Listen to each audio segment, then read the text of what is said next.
Welcome to the Therapist Thrival Guide. My name is Miranda, and we're here with Kayla. Kayla, thank you so much for joining again. I'm so excited to talk to you about this topic and have you back on here.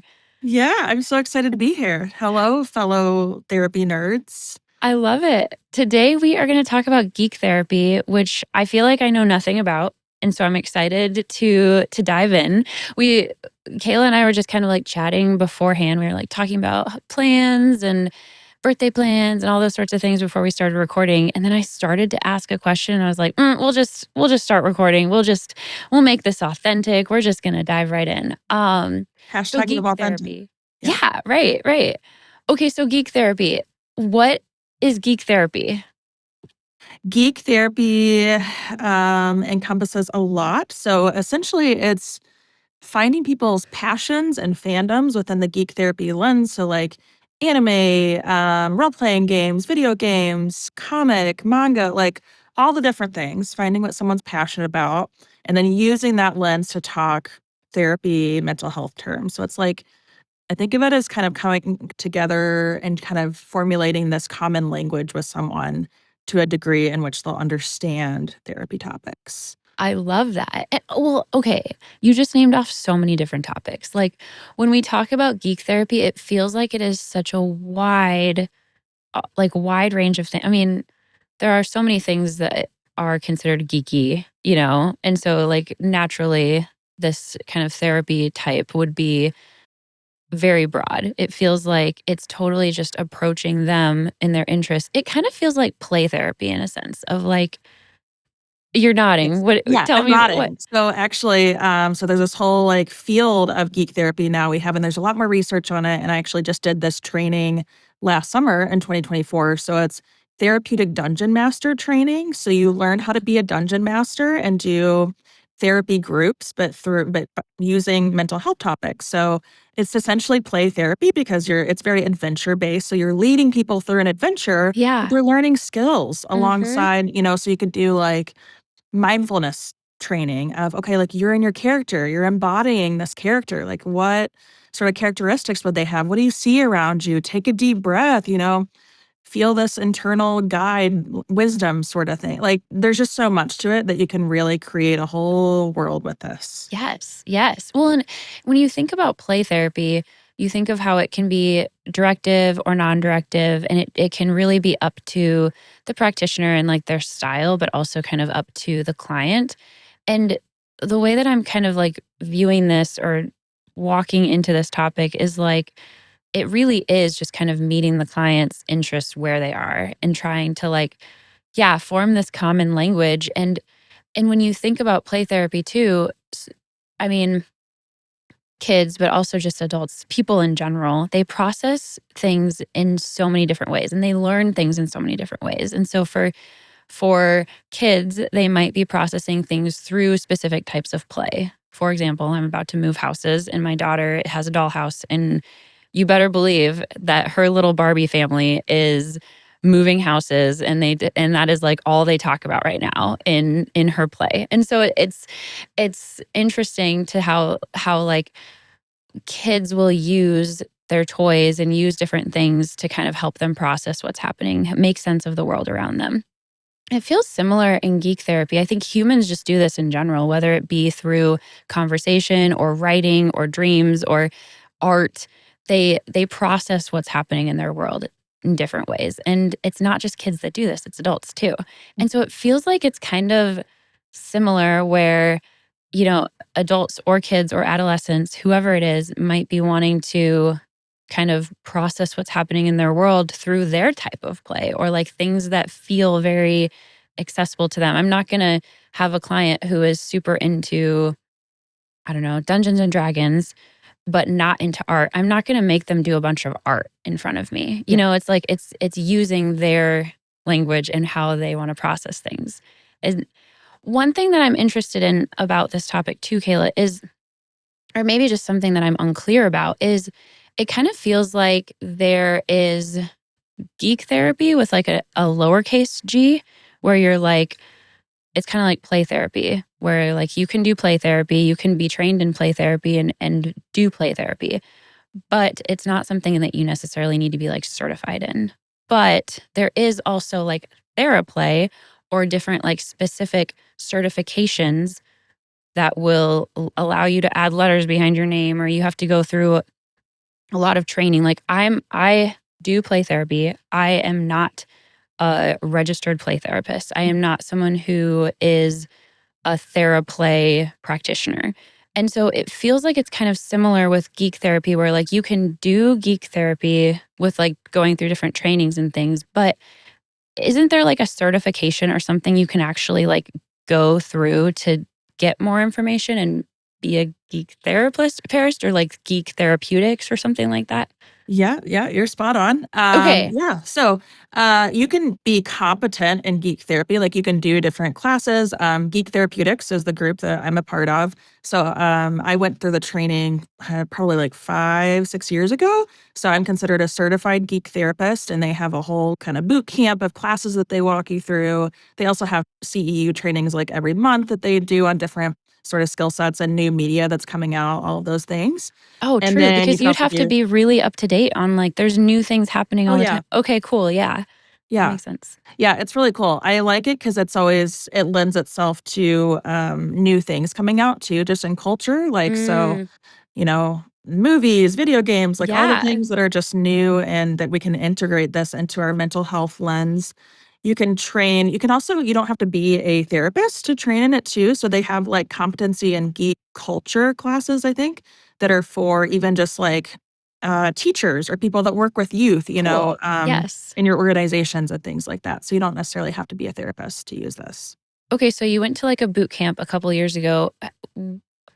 Did you have to like I know that with some modalities you have to like maybe we'll take EMDR for an example where it's like you go through the training and then I don't even know. Let's just think of like there are some trainings or some modalities where you have to go through the training and you have to like maybe take an exam or have like supervised practice or something for a period of time before you can be a registered, fill in the blank. Is that the same for geek therapy or geek therapeutics, or is it a little bit less intense than that? It's the same. Okay. So you take an exam, you do it's like 30 to 50 courses, something like that. And then you do supervision as well. So you have a supervisor that you meet with. I think they do supervision for both geek therapy and then for therapeutic DMing too. So you can do supervision in either one of those kind Oh, of core mm, competency areas. interesting. Okay, so then you went through the boot camp.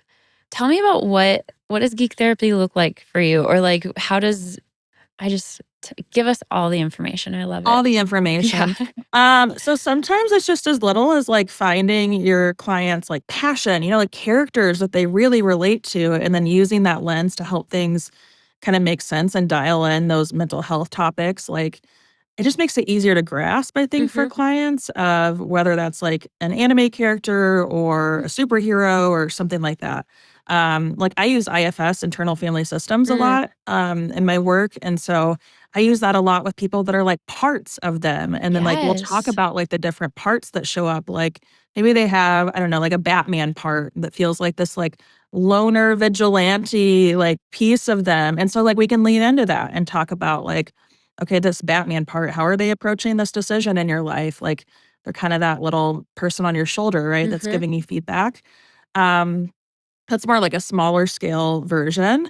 Bigger scale would be like, I'm putting together a group right now, a therapeutic Dungeons and Dragons group that will meet weekly for 10 weeks and then go through where we're like doing character creation and we're leveling up and we're meeting other people and we're working on regulation skills and all sorts of different skill building within that. So it's like a whole adventure sort of cohort. That's so cool. And so it's a closed group. Like the Mhm. characters or the people that join are the same people throughout it.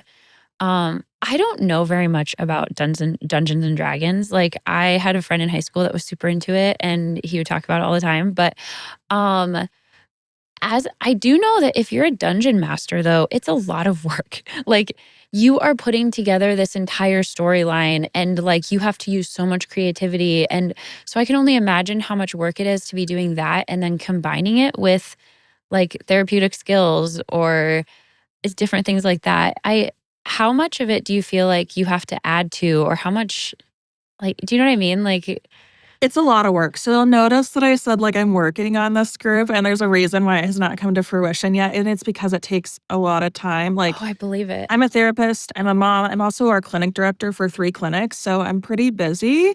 So, like, this is a passion project of mine to do this group, but it has not happened yet because it takes a lot of time, even if you're Mhm. using, like, a campaign that's already even if a world is already created and you're Oh, just using, yeah. like, standard material to make it therapeutic and then to do sessions where people are creating their characters and understand the basics of, like, how to just go through any sort of, tabletop role-playing game. Just it takes some preparation. So it will be kind of a long unfolding process to do this, but it's one of those things like once you do it one time, I'm hoping it's kind of you put that initial work in and then you Sure. kind of have that template for it going forward. I mean, it's kind of like group therapy then.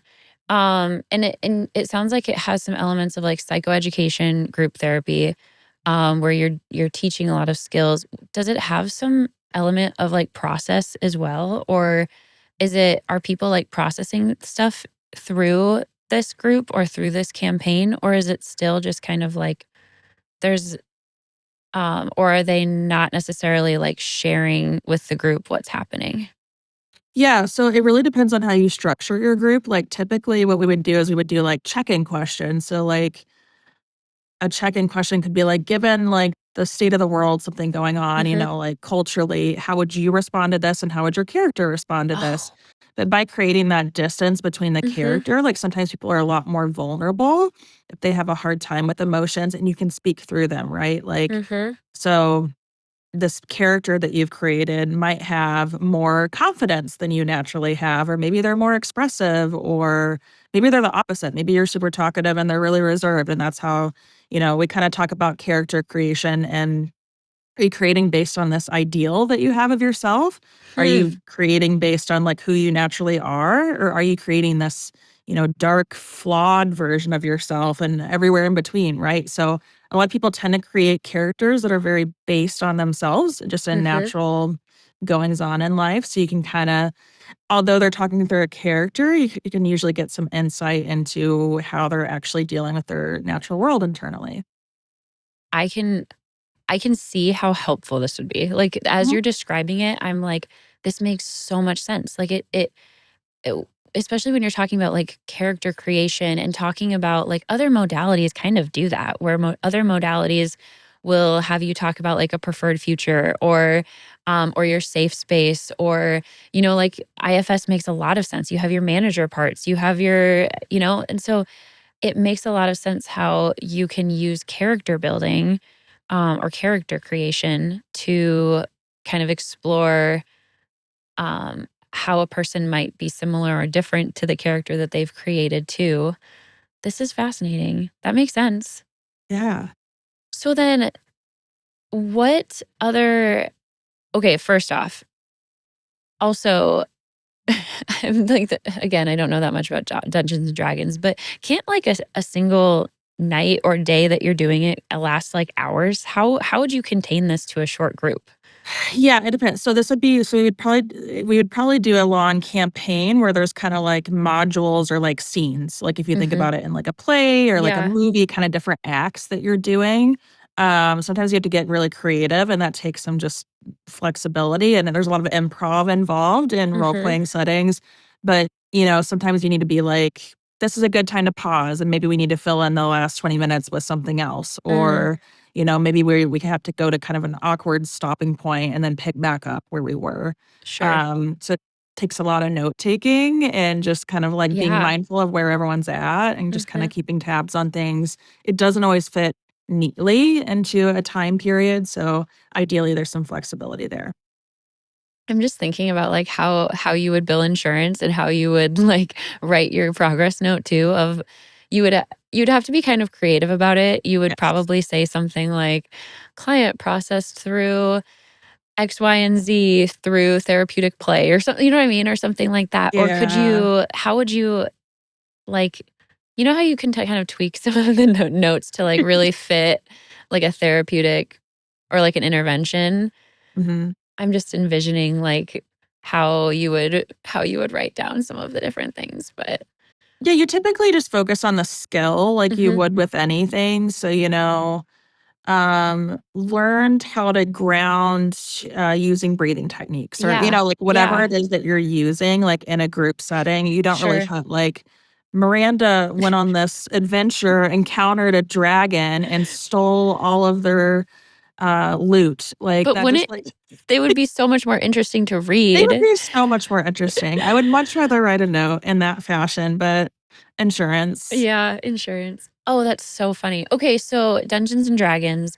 I can't wait to hear more about like when you actually are doing this campaign and how Mhm. this goes. This is just super cool. In order to do therapeutic, did you call it therapeutic Dungeons and Dragons? What did you call it? Yeah, so I am technically a therapeutic game master after Game going through master. this Okay. training. Yeah. So, what did that training look like? Did you have to go to additional training after your Geek Therapeutics training?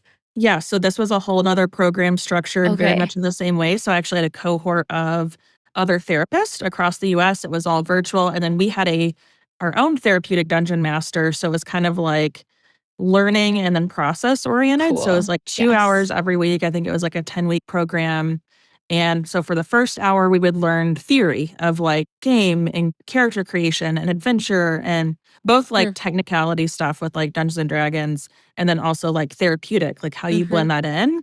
And then we actually facilitated our own group. So we were Cool. actually characters like acting out some of this just to kind of get a sense of the process. And then we had to take turns DMing. So we would each like lead a Mm. scene. That was kind of like our final project to walk people through it's called homebrew, like when you make your own content for role playing setting. So you guide people through your own thing and then you talk about what skills you want them to learn throughout the process. I remember a couple years ago when we first started this podcast, we had one of my colleagues, Tamara, on, and she talked about how a therapist finds their niche and how they, you know, she is someone who has like right out of grad school, she was like, I want to work with elderly or geriatric. Like, I want to work, this is my niche. And I think that for a lot of us, it takes us a little bit longer to figure out like like who is my type of client that I love working with. And I mean, by the time this comes out too, we'll have another episode that will have aired right before where we had Karna on and she was talking about how she found her niche is like all trauma, but then that quickly burned her, well, quickly caused some secondary traumatic stress because she was, 5, 8 hours a day seeing trauma clients and just over and over and over. And so she was experiencing some STS symptoms. And so when we talk about like finding our niche, sometimes it's something that like you experiment around a little bit and you see different clients and you're like, actually, I really like seeing clients like this. And from that old episode that we did, I remember Tamara would say that it's all about the clients where you feel like you're in a flow. Like it's clients where you feel like it's not work. You are just everything is just flowing in like it just feels very natural. And I can see how for a lot of people that would identify it or like call themselves geeks, like this would be such a cool modality because they're probably, I would assume like yourself, they feel like this is fun. Like I can see how this is helping people. I can see how like this helps myself, and I just think that this modality seems like a lot of fun. Like especially if you're someone who really is interested in games or role play or all of these different things. I don't know, it just seems so cool. Yeah, it's really cool. It's really fun and it makes it so like it's just easier to talk about the hard topics, I think, Mhm, through this lens. And not mhm, only that individually, but having a group behind it. Like one of my favorite things to do is to go to Comic Cons. And so like when you go and you're just like, and it could be anything, like for like it could be sports, and you go to a mhm. football game or whatever. I don't really do sports, but like whatever your thing is, like whatever you're geeky and passionate Yeah. about, that can be your thing. And you go and find your community and Mhm. people, and you're like, oh, like that really resonated with me. That resonates with you. And we start to see ourselves through these characters. Like I really kind of what you're talking about like earlier is that like characters and kind of through, people processing their own content through this lens. And really a lot of geek culture and media is really based on like Jungian theory, right? So like archetypes and Mm, collective unconscious. If you think about like sure. there are these repetitions throughout humanity of stories and fables and characters that we have that come across our culture and we find ourselves in. And there's a reason why there's so much repetition because it's based on humanity, it's based on our Mhm. experience. So then, what are other types of geek therapy that would maybe, like, besides the Dungeons and Dragons? Like you mentioned, I mean, you like rattled off a whole list at the beginning of this, where you're Mhm. like, it can be all of these different things. What are some other things you like to do with clients that would kind of fall under this realm? Yeah, so I also really like blending. So I do art therapy as well. So like art therapy and geek therapy also go really hand in hand, really beautifully. Ooh, how? Yeah, so there's a lot you can do, like narrative therapy. If you think Hmm. about, you're the hero of your own story, kind of lens. Yes. So I've had people write their origin story, like similar to any superhero that Oh, cool. comes to light. Usually superheroes, like think about Batman, like very traumatic backstory. Same with True. Superman. Most superheroes, like most big Hmm. characters that we come to admire, have gone through trauma, have gone through something really hard, Hmm. and that created them into this person that they are today. So, Hmm. I mean, what better reflective lens to view humanity and therapeutic process through of Yeah. where someone can really hone their strengths and move forward? Interesting. So then when you talk about like art therapy too, would you ever have people like I'm envisioning this for some reason the only thing I can envision is like having them create a comic book or something. But like what other things would you have them do or along this lines? It really takes, like, finding what someone's into. Like, I've definitely done comic books for younger people. I mostly see adults Mhm. now with some teens. I still see kids, but it's mostly just personal schedule, like, why I Mhm. don't see as many kids. But I go to Comic-Con, events, and I run, therapy resource rooms, and I usually, like, do some sort of, like, art activity within it. So it could be, like, we've done, like, the journal origin story stuff, we've done comic book things, sometimes it's, like, mask making, like, if you're gonna Oh be a yeah. superhero, like, Yeah. what kind of, like, alter ego do you Hmm. want? Something like that. So it could be more, like, design focused like that. I've also done trading cards, like, if people like Pokemon, for instance, Yeah. making trading cards based on your strengths or your values or, fill in the So blank. Like, cool. you can get as creative as you want with it, but, like, this is me, like, this is my deck, like, I'm gonna Mhm. collect attributes or trade them out or give them to other people, like, you can use it however you want, but there's just so much content you can do with it. Oh yeah. Oh yeah. And I remember a couple years ago we also had Neil Peterson on. Shout out Neil. He was the one who actually told me about geek therapy at Mm. the very like I learned about this topic because of him. So shout out to Neil. But he is a play therapist and he's a clinic director here in Minnesota. And he had a play therapy episode with us where he talked about how he has this big closet full of games and a part of his geek therapy that he does with clients is just like these really cool, awesome board games, like really specific types of games Mhm. too. And so I think when I initially heard about geek therapy, that's what I went to is where it's like you're playing Dominion or you're playing like insert geeky. I put that in like quotation marks, but like put it like you're playing some sort of a geeky board game or something. But it also feels like it can also just be like talk therapy too, where but what does it look like to just do talk therapy, but with like maybe this shared language or with this lens? Yeah, I think, like, it's kinda like you have to have, like, one foot in both worlds of, like, steeped in geek culture and kinda know what's out there, even if it's something that, like, I don't necessarily watch, but you're just, like, That's you're aware true. that it's out. Yeah. Like, you just kinda, like, learn how to talk the language and you know the Hmm. simple components of it and things Hmm. like that. But then also, like, mental health, right? Like, our primary role there. And so sometimes it's just like crafting metaphors of like walking Oh. alongside people's journey. Like, Hmm. I use the hero's journey a lot in therapy of like where people are, like in their, usually people don't come to therapy because things are all awesome and great in their life. They come Mhm. because they're in a really hard season of life. And so if you can like mirror that with another character or experience or someone that they really resonate with, whether that's they're having the same experience as this person or they have strengths that this person doesn't have yet or doesn't they aren't able to find yet in themselves, and they can like draw on that character Mm. for strength or wisdom or whatever it is that they're needing. Like they could be like their own little like Yoda, their own little support guide on this. So would you have people like if you were first starting out with somebody with a client, would you have them try to like identify characters that they admire or that they feel like they resonate with? Or like how would you kind of start to tease some of this out with them?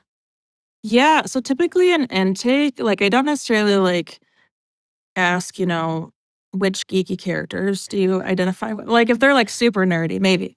But, like when you're talking about like hobbies or interests or just Mhm. kind of like, sometimes I'll be like, walk me through your day. What do you do? And if they're like, oh, I go to work and then I play video games, I'm like, ooh, what video games? Mm, And then I can kind of tease some of that out. Or, oh, my friends get together and play board games. What board games? Like what are they into? Um, and then you can kind of get a sense of like kind of shared commonality within that, or even yeah. like books, movies, any of that. Man, you would really have to be on top of like everything that's because again, I've already said this, but geek culture and just like, I mean, this is so broad and so wide. It can cover movies, board games, interests, video games. I mean, so I admire you for for like staying on top of all of this stuff. But I also think like, are there parts of this that you like gravitate more towards? I mean, you talked about Dungeons and Dragons, but are you personally someone who also is like, if somebody they identify superheroes or like, Marvel Universe is something they're really excited about, then will you kind of like lean towards that sort of stuff? Yeah, there's certain things like I'm able to speak the language on a little more. Like I'm by no means like an expert on Dungeons and Dragons. Like I'm still learning a lot about it. But I know enough to kind of talk that language. Also Harry Potter. I'm a huge Harry Oh, Potter yes. fan. Yeah. I had a Harry Potter Lord of the Rings wedding, so just personally huge fan. I So love there's a that. lot even just like with that of like, making magic and traumatic backstories and facing your fears. Like there's just a lot of Mm. inherent lessons within that world that, since I consume it personally so often, I can kind of say like, oh, this journey is very similar to this person, or maybe they could like use some wisdom from this. Oh, that makes so much sense. Man, so like a year or 2 ago, I was seeing a client who was 14 and she was super, super, super into Harry Potter. And, um, and we would be working together, and then at the end, she would have, like, Harry Potter trivia for me. And Kayla, you should know that yes, I read the book. This is a little bit of self-disclosure, so funny for anybody that's, like, listening to this, but I grew up in a very religious house, and we were not allowed to, like, watch Harry Potter or, like, Mhm. read Harry Potter. Oh, And then naturally, when my youngest brothers got to be teenagers, my parents were like, "It's okay, you can read it now." And so then we were going to Universal, and my little brothers were like, "We're gonna read Harry Potter." And I was like, "Okay, I'm 20, but yeah, I'll read it with you because oh. I think I would love this story." And so I read it with them as like a, 20-year-old or whatever, and I loved it. It was so like, loved Harry Potter. I still love it. But this like 14-year-old client that would come in and she would bring Harry Potter trivia for me. I was like, okay, I love it, but I don't know it this well. And she would, but it was like so fun for her that like she brought trivia every week. I don't know how she started doing this. I think it was because we were just talking about it one day. And she would beat me at the trivia every single time. And I was like, this has to be therapeutic in some way. like like she'll be reading these trivia questions and I'll be like, was it Hermione? And she's like, no, of course not. It's blah, blah, blah. It was so funny. And so this is just making me think like, dang it, if I had known about geek therapy at the time, I probably would have been like, I should refer you to a geek therapist because clearly you would thrive in this. But no, I love this. It's so funny. Is would you consider this like a modality? How would you kind of describe what this Um, is? Yeah, I don't know. I just kinda call it like a lens. I don't know if Yeah. I would, 'cause it's usually, like, complemented by other, like, actual modalities, right? Like, there is Oh, a large, sure. like, growing, like, evidence-based practice Mhm. approach, so there's, like, conferences, and there are books, and, like, there are people with doctorate degrees that are working in this field of geek therapy that are studying this. It's awesome. But it's more of like it's usually geek therapy connected with something else. So like art therapy, narrative therapy, there's all sorts Mm. of trainings about, using ACT, like building psychological Oh. flexibility by, Hmm. working through characters and those sorts of lens. So it's like a complementary, just kind of like language skill set. It's one of the trainings that's helped deepen my connection with clients so much more, so you can just, like, kind of understand where they're at, find what they're passionate about, and Mhm. that's kind of like the spark of, like, what helps it make sense to them. Yeah. Therapy. I can see how this would be really helpful for building rapport and, finding some common ground and learning more about your client and who they relate to. So that makes a lot of sense. Yeah. Other parts of geek therapy that you feel like we haven't talked about? That's a good question. There are so many different things that you can learn in geek therapy. They have Geek Therapeutic sends out a newsletter every week, even if you're just mildly interested and you Hmm. don't have the budget or wanna, like, go full force into learning, all the odds and ends, and I'm pretty sure you can just sign up for this newsletter for free on geektherapeutics.com, and they will just send you every week, like learning about strengths and values through Pokemon. That one's made up. But like, Yeah, just yeah. something that's like how to use this for X, Y, and Z, but just kind of like little angles of how to work with clients. That is a great resource. That's so helpful for people to know. That's awesome. If you were talking to a therapist who is wanting to use some of this in his or her sessions with a specific client, like, I loved your idea of making like the trading cards or like the Pokemon cards or, doing like a comic book or kind of infusing some of these different things. Are there any other like skills or like short, I don't know, interventions or something that they could try with their clients?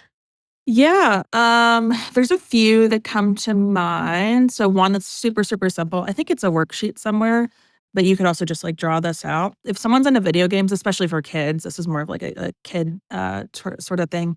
But creating a video game controller and talking about what you can and can't control and like what the different buttons would do in your life.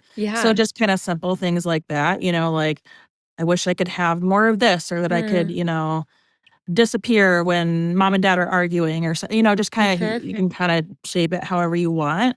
Um the other one that kinda comes to mind is, like, yourself right now and an ideal self. I think this is kind of what people do naturally, start of a new year with resolutions and kinda thinking about this ideal version of yourself, but you can create a character sheet. Like, all Hmm. of the Dungeons& and Dragons, like, simple resources, like character sheets are free. So, like, sometimes I have people create, what their stats are and what they look like right now in their life, Uh-huh. and then we create an ideal version. So, like, would you wanna be stronger? Would you wanna be smarter? Would you wanna have better charisma? Like, it's easier to talk to people.